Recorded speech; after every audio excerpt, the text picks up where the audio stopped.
Well, there was an injunction granted by the court. The Honourable Minister sought protection of the court. One, that the school should stop tampering with his academic files, because there was an information that his files was lodged in the Vice Chancellor's office for the last 6 months.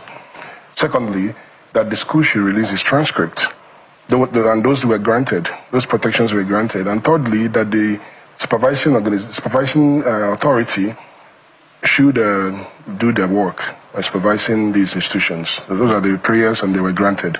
But I deliberately wanted you to go through those prayers again, but it appears as if they're contradictory. On the one hand, you're asking the UNN not to tamper with his academic records, and on the other hand, you're demanding a release of his transcript.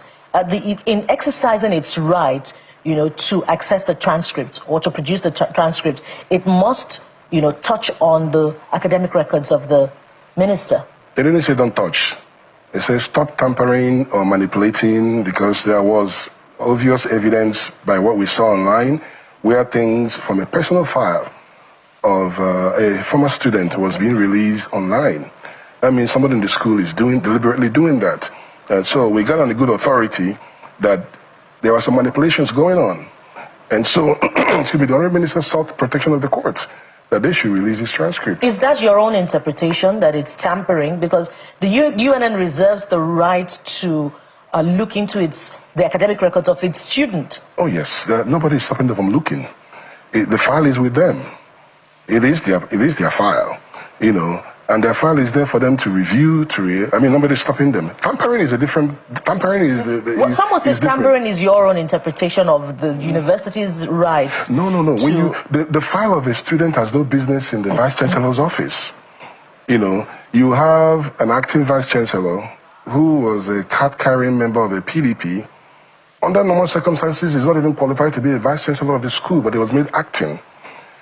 And then you have another Vice Chancellor who was in government for decades, and you put a robe, an academic robe, on the politician.